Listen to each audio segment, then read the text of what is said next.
Hello दोस्तों, आज के इस वीडियो में हम बात करने वाले हैं कि डायमेंशनल एनालिसिस क्या होती है। और ये हमारा डायमेंशनल एनालिसिस का जो है पार्ट नंबर 2 है। इसके पहले मैंने ऑलरेडी एक वीडियो बना दिया है जिसमें मैंने डिटेल से समझाया है कि डायमेंशनल एनालिसिस क्या होता है, इसके कैसे एप्लीकेशन किए जाते हैं और क्या क्या इनके लिमिटेशन होते हैं।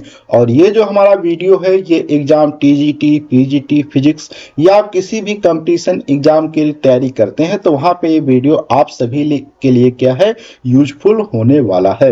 और बात करें तो ये अभी हमारा टोटल लेक्चर नंबर 4 है। इसके पहले मैंने ऑलरेडी 3 जो है वीडियो बना दिए हैं और उन वीडियो की लिंक भी मैं नीचे डिस्क्रिप्शन बॉक्स में दे दूंगा। वो वीडियो आप एक बार अवश्य देख लीजिए, क्योंकि अगर आपने वो वीडियो नहीं देखे होंगे तो ये वीडियो हो सकता है आपको थोड़ा सा कम समझ में आए। तो बिना देर किए करते हैं आज का वीडियो स्टार्ट। उससे पहले आप सभी लोगों से एक रिक्वेस्ट है कि अगर अभी तक आपने हमारे इस चैनल को सब्सक्राइब नहीं किया है तो प्लीज सब्सक्राइब कर लिए, साथ में बेल आइकन को प्रेस कर दीजिए, जिससे कि आपको हमारे हर एक नए वीडियो की नोटिफिकेशन सबसे पहले मिल सके। तो बिना देर किए करते हैं आज का वीडियो स्टार्ट। तो यहाँ पे हम सबसे पहले बात करते हैं कि जैसे कि आप यहाँ पे क्वेश्चन देख सकते हैं। क्वेश्चन नंबर 1 दिया गया है, the unit of the Poynting vector क्या होती है। तो देखो यूनिट से क्वेश्चन है या आपका आए डायमेंशनल एनालिसिस से, लगभग सिमिलर ही क्वेश्चन होते हैं। तो इसलिए मैंने डायमेंशनल एनालिसिस में ये एक जो है क्वेश्चन यहाँ पे ले लिया है यूनिट का, क्योंकि अगर आपको यूनिट मालूम है तो आप डायमेंशनल एनालिसिस भी क्या कर सकते हैं, अर्थात उसकी डायमेंशन बहुत आसानी से लिख सकते हैं। तो यहाँ पे ये क्वेश्चन दिया गया है। अब अगर हम इसके सॉल्यूशन को देखें कैसे किया जाएगा, तो यहाँ पे सॉल्यूशंस की अगर हम बात करें तो देखो पॉइंटिंग वेक्टर बराबर हम लोग जानते हैं, जनरली जो होता है पॉइंटिंग वेक्टर को लोग हम लिखते भी किससे है, एस से इसको क्या हम लोग लिखा जाता है। और एस बराबर क्या होता है, पावर होता है। और पावर बटे क्या होता है, हम लोग जानते हैं एरिया होता है। तो यहाँ पे पावर पावर की यूनिट क्या होती है, सिंपल आप देख सकते हैं वाट होती है। और एरिया की इकाई क्या होती है, यूनिट होती है। तो इस प्रकार से क्या हो जाएगा, वाट पर केजी मीटर क्यूब, और ये वाट के बराबर भी ये फार्मूला होता है जो कि हम लोग जानते हैं यहाँ पे है। तो यहाँ पे आप रखेंगे तो ये देखो मीटर, यहाँ पे जब रखेंगे तो मीटर से मीटर स्क्वायर कैंसिल आउट हो जाएगा। तो केजी पर सेकेंड का पावर 3 बचेगा। तो इस प्रकार से अब यहाँ पे इसका डायमेंशनल फार्मूला लिखना। देखो जब भी कभी आप डायमेंशनल फार्मूला लिखे तो एम एल टी या एल एम टी इस फॉर्म में जरूर लिखें, क्योंकि ये 3 टर्म आपके होने चाहिए, क्योंकि मैंने इनको क्या है फंडामेंटल यूनिट्स या फंडामेंटल इकाई माना गया था। तो इसलिए यहाँ पे क्या हो जाता है, एल नॉट हो जाएगा, एम हो जाएगा t-3। अब आप कहेंगे कि एल नॉट कैसे लिख दिया, यहाँ तो एल था नहीं। तो हम जानते हैं कि किसी की घात अगर 0 लगा दिया जाए तो वो क्या होता है, 1 होता है। और 1 को किसी भी चीज में मल्टीप्लाई लिख सकते हैं, जैसे कि 1 इंटू एम इंटू एल की पावर -3 लिखेंगे, या क्या लिखेंगे, एल की पावर 0 एम इंटू टी, ये सॉरी यहाँ पे टी है, टी की पावर क्या हो जाएगा, -3। तो इस प्रकार से इसको हम क्या है लिख सकते हैं। यहाँ पे अब हम बात करते हैं दूसरे क्वेश्चन पे। दूसरा क्वेश्चन जैसे कि आप देख सकते हैं यहाँ पे दिया गया the dimensional formula for the latent heat को आपको बताना है कि लेटेंट हीट जो होती है इसका डायमेंशनल फार्मूला क्या होगा। यहाँ पे 4 ऑप्शन दिए गए हैं, जो कि ये क्वेश्चन काफी बार एग्जाम में पूछा गया, यूपीएससी में पूछा गया है, काफी जगह पूछा गया है। तो अब इसके हम सॉल्यूशंस की अगर हम बात करते हैं तो लेटेंट हीट को पहले हम थोड़ा सा समझ लेते हैं होता क्या है। देखो लेटेंट हीट क्या होती है, एक प्रकार से एनर्जी होती है जो कि ऑब्जर्व या रिलीज की जाती है किसी सब्सटेंस के द्वारा। जब क्या होता है कोई फिजिकल चेंज या फिजिकल स्टेट क्या होती है, चेंज होती है। जैसे कि कोई पानी से क्या है, मान लो भाप में बदल रहा है, या पानी गर्म हो रहा है, या लिक्विड से क्या है कोई चीज बर्फ में कन्वर्ट हो रही है, या बर्फ से क्या होता है लिक्विड में कन्वर्ट हो रही। तो ये सब चीजें क्या होती है, चेंज ऑफ स्टेट होती हैं। और हम जानते हैं जब भी कभी किसी सिस्टम की स्टेट चेंज होती है तो वहां पे कोई टेम्परेचर में चेंजेस नहीं आता है, तो उस समय जो एनर्जी क्या है वहां पे निकलती है या उसके अंदर क्या है ऑब्जर्व होती है, उसे हम लोग क्या कहते हैं, लेटेंट हीट कहा जाता है। तो सामान्यतः हीट जो होती है हमारी क्या होती है, 2 प्रकार की होती है। यहाँ पे हम थोड़ा सा लिख भी देते हैं। हीट जो नंबर 1 पे होती है जिसको हम लोग स्पेसिफिक हीट भी कहते हैं, और दूसरी जो होती है जिसको हम लोग लेटेंट हीट कहते हैं, जिसको यहाँ पे हम लोग क्या है जिसका न्यूमेरिकल में यहाँ पे करने वाले हैं। तो लेटेंट हीट L बराबर क्या होता है, Q बटे क्या होता है, M होता है। क्यों, क्या एनर्जी जो यहाँ पे रिलीज होती है या सिस्टम के द्वारा ऑब्जर्व की जाती है, तो इसलिए एनर्जी जो भी होगी उसका फार्मूला हमेशा क्या होता है, यही होता है ml की पावर 2 t की पावर -2। ये मैंने वीडियो 1 में बताया था कि एक डायमेंशनल फार्मूला काफी चीजों का हो सकता है। तो अगर वो एनर्जी है तो चाहे वो जिस टाइप की भी एनर्जी हो उसका फार्मूला यही रहेगा। और इसके बाद ये बचता है यहाँ पे मास। तो मास का डायमेंशनल फार्मूला क्या होता है, m की पावर या m होता है। तो यहाँ से आप सभी चीजों को देखेंगे तो m ऊपर नीचे कट जाएगा तो m नहीं बचेगा। तो यहाँ पे अगर हम लिखें तो क्या बचेगा, l की पावर 2 बचेगा, t की पावर -2 बचेगा। लेकिन हमने आपको बताया था कि क्या है, m l और t तीनों टर्म हमेशा आने चाहिए। तो इसलिए मैंने m जो नहीं है उसको 0 करके लिख दिया, t की पावर 2 t की पावर -2। क्यों, क्योंकि हम जानते हैं कि फंडामेंटल जो यूनिट्स थी हमारी वो क्या है, लेंथ मास एंड टाइम थी। तो इसलिए तीनों को आपको दिखाना पड़ेगा। तो यहाँ पे देखो मास क्या है, 0 जो है डायमेंशन है, अर्थात यहाँ पे पावर क्या है, 0 है। और ये जो आप देख सकते हैं -2 और +2 दी गए हैं।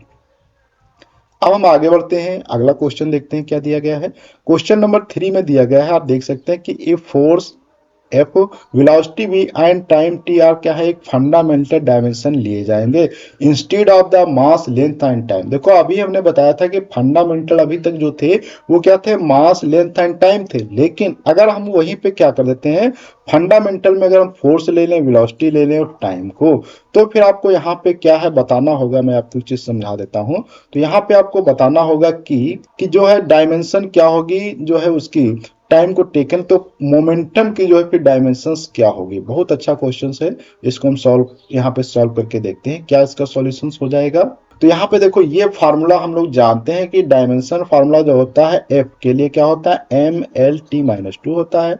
अगर यहाँ से हम क्या करें, ml, यहाँ पे इसको थोड़ा सा इस प्रकार से भी आप लिख सकते हैं, ml बटे t-2 या t की पावर 2 लिख सकते हैं। और आप चाहे तो इसको m के नीचे भी t लिख सकते हैं और l के नीचे भी t लिख सकते हैं। और ये क्या हो जाएगा, आपका स्पीड हो जाएगा। तो इसलिए क्या हो जाता है, देखो F बराबर m t बटे v हो जाएगा। ये t को इधर मल्टीप्लाई कर देते हैं तो F इंटू टी हो जाएगा बराबर p इंटू वी। अब देखो m इंटू वी जो होता है क्या है, मोमेंटम, हम सभी लोग जानते हैं ये मोमेंटम है। तो क्या हो जाएगा, p बराबर f इंटू टी हो जाएगा। बहुत अच्छा क्वेश्चन है। यहाँ पे क्वेश्चन नंबर आप 4th नंबर पे देख सकते हैं। 4th नंबर पे क्वेश्चन दिया गया है l की पावर t-2 t की पावर -2। तो यहाँ पे आपको बताना होगा कि l की पावर t-1 दिया गया है, L की पावर 1 बटे पावर में दिया गया है या L की पावर। तो ये डायमेंशन बहुत अच्छा क्वेश्चन दिया गया है। इसकी डायमेंशन कैसे निकालते हैं इसको थोड़ा सा हम यहाँ पे क्या करते हैं, समझ लेते हैं। तो यहाँ पे क्वेश्चंस का सॉल्यूशंस करने के लिए हम क्या है, को फार्मूला देखते हैं। तो जो जनरल फार्मूला आपने इसको इस टाइप से काफी जगह आपने लिखा देखा होगा, 1 बटे रूट में μ0 एप्सिलॉन नॉट बराबर c, यही फार्मूला है। और c क्या है, यहाँ पे आप देख सकते हैं स्पीड ऑफ लाइट होता है, स्पीड ऑफ लाइट। ठीक, स्पीड अगर किसी भी चीज की हो, चाहे लाइट की हो, चाहे किसी गेंद की हो, चाहे बाइक की हो, चाहे ट्रक की हो, चाहे ट्रेन की हो, सभी का डायमेंशन फार्मूला सेम ही रहता है, एल टी की पावर -1 रहता है। तो इसलिए यहां से क्या हो जाएगा, और इसमें आप एक चीज देख सकते हैं, तो डायमेंशन फार्मूला तो यहाँ से आ जाएगा L की पावर t-1, लेकिन m यहाँ पे नहीं आ रहा। तो आप क्या कर सकते हैं, m की पावर नॉट लिख के यहाँ पे कर सकते हैं। तो आप देखेंगे डायमेंशन फार्मूला जो होता है ये आ जाता है। अगला क्वेश्चन यहाँ पे आप देख सकते हैं दिया गया है, Planck constant has the dimension of energy. किसकी होगी डायमेंशन, जो कि अगर बात करें एनर्जी का होगा, मोमेंटम का होगा, फ्रीक्वेंसी की होगी या एंगुलर मोमेंटम की।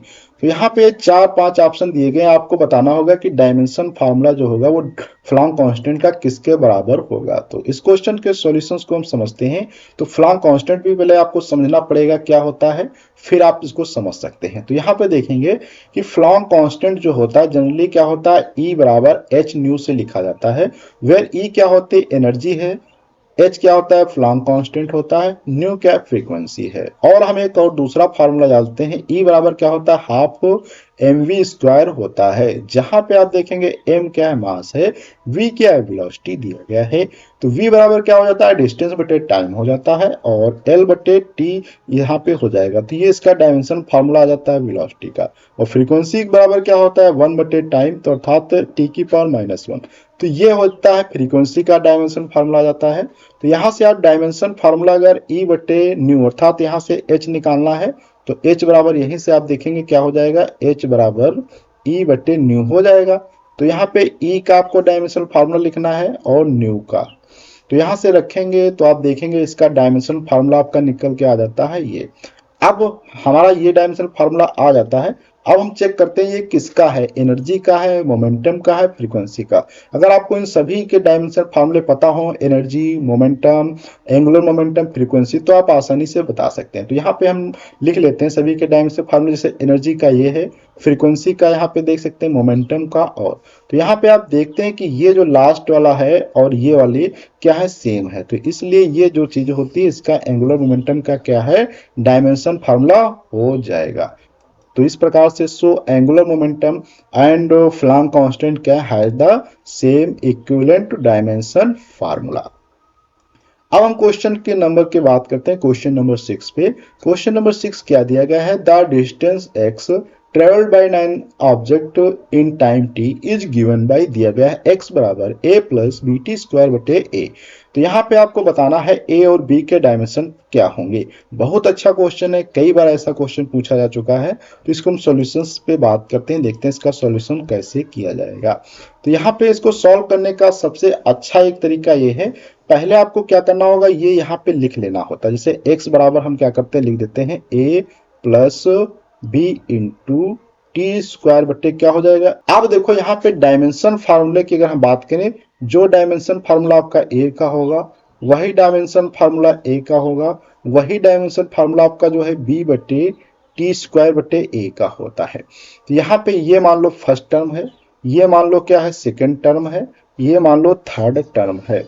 तो यहाँ से आप 1 बाई 1 अगर सभी चीजों को सिलेक्ट करेंगे, तो यहाँ पे अगर इन सभी चीजों को आप 1 बाई 1 क्या है सिलेक्ट करते हैं, जैसे कि आप फर्स्ट को लेते हैं और सेकंड को, तो x तो हम जानते हैं डिस्टेंस है, तो जो डायमेंशन आप a हो जाएगा वही डायमेंशन आप क्या हो जाएगा, x का हो जाएगा। तो इसलिए डायमेंशन आप a क्या हो जाएगा, l हो जाएगा। अब यहाँ से हम क्या करते हैं, फर्स्ट या सेकेंड थर्ड को ले लेते हैं। सेकेंड थर्ड को आप लेंगे तो क्या हो जाएगा, a का डायमेंशन फार्मूला बराबर क्या हो जाएगा, b इंटू टी स्क्वायर बटे a।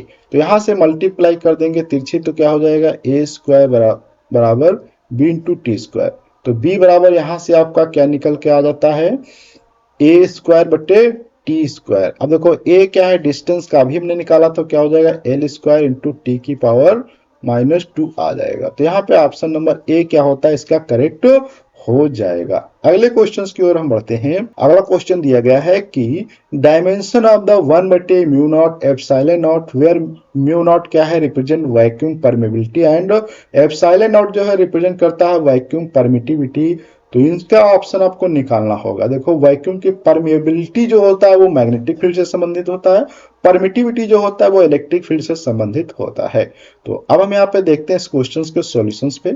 यहाँ पे सॉल्यूशंस क्या हो जाएगा, देखो ये जो वेल नोन फार्मूला है इसको आपको हमेशा याद रखना है, इससे काफी आपके क्वेश्चन सॉल्व हो जाएंगे। तो यहाँ से दोनों तरफ अगर स्क्वायर कर देंगे तो ये क्या हो जाएगा, 1 बटे म्यू नॉट एप्सिलॉन नॉट बराबर सी स्क्वायर। और सी क्या है, स्पीड ऑफ लाइट है, यहाँ पे स्पीड ऑफ लाइट। तो स्पीड ऑफ लाइट है तो स्पीड किसी की भी हो, अगर उसका स्पीड का फार्मूला जनरल क्या होता है, एल टी की पावर -1, अगर उसका स्क्वायर कर दिया जाएगा तो क्या हो जाएगा, एल की पावर 2 टी की पावर -2 हो जाएगा। तो इसलिए ये डायमेंशन फार्मूला आ जाता है, जो कि ऑप्शन इसका करेक्ट हो जाएगा। अब हम यहाँ पे थोड़ा सा आगे बात करते हैं। क्वेश्चन नंबर 8 में देखते हैं what is the dimension of the coefficient of viscosity. अब विस्कोसिटी क्या होती है इसको हम समझेंगे, और इसका डायमेंशन फार्मूला भी हम डिटेल से कवर करने वाले हैं। तो यहाँ पे बात करें कि सबसे पहले विस्कोसिटी क्या होती है। देखो यहाँ पे सपोज करो कि क्या है, आपके पास एक ये व्हीकर है और एक यहाँ पे आपके पास और व्हीकर है, यहाँ पे आपके पास 2 व्हीकर है, ठीक है। फर्स्ट व्हीकर को मैं थोड़ा कलर चेंज कर लेता हूँ, इसमें मैंने क्या कर दिया, सिंपल से वाटर भर दिया है। क्या भर दिया है, वाटर। दूसरे में मैंने क्या कर दिया है, सिंपल से भर देते हैं कोई दूसरी चीज, इसमें मैंने आपके भर दिया ग्लिसरीन, ठीक है, ग्लिसरीन भरा है। अब यहाँ पे मैं दोनों में एक बॉल डालता हूँ, ये बॉल मैंने यहाँ पे डाल दिया, इसमें भी बॉल डाल देते हैं। अब ये बॉल जब इसमें डालेंगे तो देखेंगे नीचे दोनों में आएगी, लेकिन यहाँ पे जो होता है ये लेगी मोर टाइम। क्या है, क्या लेगी, मोर टाइम। और ये उससे ज्यादा ये और लेगी। तो यहाँ पे ये होता है, इसको आप चाहे तो इसको लेंगे लेस टाइम कर देंगे, लेस, और ये कर देगी मोर टाइम। अर्थात ये जब नीचे आएगी तो इसमें ज्यादा देर में पहुंचेगी, यहाँ पे बहुत जल्दी पहुंच जाएगी। तो ये ऐसा क्या हुआ, इसका कारण है कि ये जब किसी लिक्विड के अंदर कोई भी चीज चलती है तो उसमें एक ड्रैग फोर्स या अपोजिट फोर्स लगता है, जिसके कारण वो आसानी से चल नहीं पाती है। तो उसे ही हम लोग क्या कहते हैं, विस्कोसिटी कहते हैं। ऐसे एक और एग्जांपल से हम यहाँ पे बात करते हैं, जो कि आप घरों में अपने आप देख सकते हैं। कि आपने सपोज किया कि एक बाल्टी आपके पास, इसमें क्या है, पानी रखा है ऐसा भरा। अगर आप पानी को ऐसे क्या करते हैं, रोटेट करते हैं हैंड से, आपने देखा होगा ऐसे से जब रोटेट किया जाता है, तो रोटेट करने के बाद क्या होता है, कुछ समय के पश्चात क्या हो जाता है, वो पानी जो होता है अपने आप फिर रुक जाता है। रोटेट तो होने लगता है, फिर क्या होता है, रुक जाता है। तो ये ऐसे, ये क्यों होता है, क्योंकि वहां पे जो विस्कोसिटी होती है उसके कारण क्या है, रुक जाता है। तो यहाँ पे अब ये अगर डायमेंशन फार्मूले की बात करें तो यहाँ पे क्या होता है, एफ बराबर माइनस का eta A del V by del X होता है। ईटा क्या है, इसी को हम लोग जो है विस्कोसिटी कहते हैं, या कोएफिशिएंट ऑफ विस्कोसिटी। ए क्या है, एरिया है। डीवी क्या है, वेलोसिटी है। डीएक्स क्या है, डिस्टेंस को रिप्रेजेंट करता है। तो ये जो यहाँ पे डीवी बाई डीएक्स होता है, इसे हम लोग क्या कहते हैं, वेलोसिटी ग्रेडियंट कहा जाता है। क्या कहा जाता है, वेलोसिटी ग्रेडियंट के नाम से भी इसको हम लोग क्या है, जानते हैं। तो यहाँ पे अगर हम निगलेक्ट कर दें निगेटिव साइन, क्योंकि उससे हमें कोई महत्व नहीं है, तो ईटा बराबर क्या हो जाएगा, एफ बटे A into D X by D T. अब यहाँ पे आपको सभी डायमेंशन लिखनी पड़ेंगी, तभी आप इस क्वेश्चन को सॉल्व कर पाएंगे। तो देखो यहाँ पे सबसे पहले एफ है, एफ फोर्स है, तो फोर्स की डायमेंशन फार्मूला ये हो जाएगा। ए एरिया है, तो एरिया का ये डायमेंशन फार्मूला। डीएक्स क्या है, डिस्टेंस है, तो ये हो जाएगा। डीवी क्या स्पीड है, तो ये हो जाएगा। सभी क्या आप रख देंगे तो ईटा बराबर यहाँ से निकल आएगा, जो कि ऑप्शन नंबर इसका क्या हो जाता है, करेक्ट आंसर हो जाएगा। अब हम क्वेश्चन नंबर अगले बात करते हैं, क्वेश्चन नंबर जो कि 9 नंबर पे है। इस क्वेश्चन में दिया गया है the dimension of the constant A in wonder वाल गैस इक्वेशन में क्या होगा। बहुत अच्छा क्वेश्चन है, आपको जो है इसकी क्या है बताना पड़ेगा कि इसका जो होता है डायमेंशन फार्मूला क्या होगा।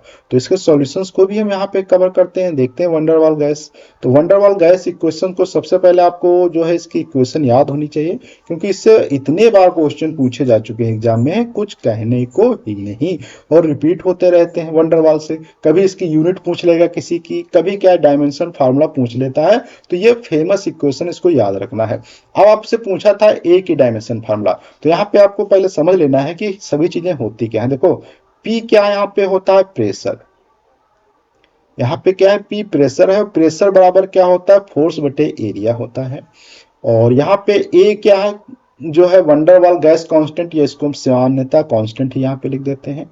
और इसके बाद वी क्या है, यहाँ पे वॉल्यूम दिया गया है, वो भी आप समझ सकते हैं। और आर क्या है, यहाँ पे गैस कांस्टेंट है, इसको यहाँ पे हम लिख देते हैं गैस कांस्टेंट। और टी क्या है, यहाँ पे आप देख सकते हैं ये टेम्परेचर होता है। टी बराबर क्या हो जाएगा, टेम्परेचर। तो यहां से अभी हमारा काम है केवल ये पहले के जो टर्म है प्रेशर और वॉल्यूम, तो यहाँ पे दोनों के डायमेंशन क्या है, सेम होने चाहिए। तो इसलिए क्या हो जाएगा, जो पी का डायमेंशन होगा वही ए बटे वी स्क्वायर। तो अर्थात यहाँ से आप देखेंगे कि क्या हो जाएगा, ए बराबर पी वी स्क्वायर हो जाएगा। पी बराबर फोर्स बटे एरिया यहाँ पे आप रख देंगे। फोर्स का डायमेंशन फार्मूला ये होता है, एरिया का ये हो जाएगा, वॉल्यूम का ये हो जाएगा, तो सभी को रख देंगे। तो यहाँ से आप देखेंगे ये निकल के आ जाता है। तो इस प्रकार से इस क्वेश्चन को क्या है, हम बहुत आसानी से सॉल्व कर सकते हैं। अब हम यहाँ पे अगले क्वेश्चंस की ओर बढ़ते हैं और देखते हैं कि लास्ट का जो आज का हमारा क्वेश्चन है, क्वेश्चन नंबर 10। इसमें दिया गया है the ratio of the dimension of Planck constant and that of the moment of inertia क्या होगा। बहुत अच्छा क्वेश्चन है कि पूछा गया कि फ्लॉन्ग कांस्टेंट जो h होता है, मोमेंट ऑफ इनर्शिया जो I होता है, इसका डायमेंशन फार्मूला आपको बताना होगा। तो इसका देखते हैं डायमेंशन फार्मूला क्या हो जाएगा। तो यहाँ पे डायमेंशन फार्मूले को अगर हम निकालने की कोशिश करें तो सबसे पहले आपको फ्लॉन्ग कांस्टेंट के विषय में पता होना चाहिए, जो कि हम जानते हैं। जैसे कि आपने देखा होगा एनर्जी E बराबर क्या होता है, H इंटू न्यू होता है। ये फ्लॉन्ग ने कहा था कि जो भी प्रकाश वगैरह जैसे है, वो क्या छोटा जो इसका सबसे मिनिमम कण होता है उसे हम लोग क्या कहते हैं, फोटॉन कहते हैं। तो जो एनर्जी होती है वो क्या होती है, E बराबर H इंटू न्यू होता है। दूसरा यहाँ पे बात करें I क्या होता है, moment of inertia. Moment of inertia को थोड़ा सा हम यहाँ पे समझ लेते हैं। जैसे कि आपने देखा होगा कि आपकी जो साइकिल होती है, जैसे कि मैं यहाँ पे समझ लेता हूँ, ये जैसे कि समझ लो क्या है, आप के पास एक क्या है, साइकिल है कोई, ठीक है, क्या है, साइकिल है। तो यहाँ पे क्या है, ये साइकिल जब क्या है, आपकी साइकिल चलती है, तो आपने देखा होगा कि साइकिल जब चलाते हैं उसके बाद कुछ समय के बाद क्या होता है, हम लोग जो होते हैं रुक भी जाते हैं। तो भी क्या होता है, साइकिल को जब चलाना हो रोक देते हैं तो भी क्या, साइकिल कुछ दूरी तक चलती रहती है। तो ये क्या होता है, क्योंकि यहाँ पे जो पहिए जो होते हैं, ये व्हील इसके जो हैं, ये रोटेट करने लगते हैं, रोटेट करते हैं, तो इसमें क्या होता है, कि रोटेशन का गुण आ जाता है। उसके बाद जब आप इसको रोक भी देंगे तो क्या है, थोड़ी दूर चले जाते हैं, क्योंकि मोमेंट ऑफ इनर्शिया के कारण। वहीं पे आप जब शुरुआत में साइकिल चलाते हैं तो भी आपको ज्यादा ताकत लगती है, तो क्योंकि मोमेंट ऑफ इनर्शिया पहले इसको मोशन में लाना पड़ता है, उसके बाद चलती है। ऐसे ही मोमेंट ऑफ इनर्शिया आपने काफी जगह देखा होगा कि जो इंजन वगैरह होते हैं उसमें एक व्हील बड़ा लगाया जाता है, वो मोमेंट ऑफ इनर्शिया बनाए रखने के लिए कार में आता है। तो सामान्यतः यहाँ पे अगर हम इस मोमेंट ऑफ इनर्शिया इस पहिए की बात करते हैं, तो मान लो ये जो रिम यहाँ पे है, इस रिम की जो है मास अगर मान लो m है, और यहां से यहां तक ये डिस्टेंस क्या है, r है, तो इसका मोमेंट ऑफ इनर्शिया I बराबर क्या हो जाएगा, m इंटू आर स्क्वायर हो जाएगा। तो अब यहाँ पे देखो m क्या होता है, ये है मास है यहाँ पे, ठीक है, और r क्या है, यहाँ पे आप देख सकते हो डिस्टेंस है। तो ये और ये मोमेंट ऑफ इनर्शिया सभी का जो है एम आर स्क्वायर प्रोडक्ट में रहेगा। अब इसी में क्या होता है, कभी आगे 1/2 होगा, 5/2 होगा, आगे संख्याएं बदलेंगी, उस संख्याओं से हमें कोई मतलब नहीं होता है, क्योंकि संख्याओं से हमारे जो है डायमेंशन फार्मूले में कोई बदलाव नहीं आता है। तो इसलिए मोमेंट ऑफ इनर्शिया का m इंटू एल स्क्वायर हो जाएगा। एच का रखेंगे, आई का रखेंगे, तो क्या आ जाएगा, यहाँ पे ये आ जाएगा, और ये जो होता है फ्रीक्वेंसी का होगा, जो कि करेक्ट आंसर हमारा ए हो जाता है। तो आज की वीडियो हम लोगों ने काफी चीजों को कवर किया है, समझा कि जो है क्या क्या इंपॉर्टेंट क्वेश्चन है डायमेंशन फार्मूले के ऊपर। अगले वीडियो में जब हम मिलेंगे डायमेंशनल फार्मूले के पार्ट नंबर 10 में, तो वहां पर हम पुनः आपको बताएंगे कि डायमेंशन एनालिसिस से क्या क्या इंपॉर्टेंट क्वेश्चन पूछे गए हैं। तो इस वीडियो को देखने के लिए आप हमारे चैनल को सब्सक्राइब कर लीजिए, और प्रीवियस वीडियो देखने के लिए आप जो है कमेंट बॉक्स या डिस्क्रिप्शन बॉक्स में दी गई लिंक से आप देख सकते हैं। तो अगले वीडियो में मिलेंगे कुछ नई जानकारी के साथ में, जब तक के लिए धन्यवाद।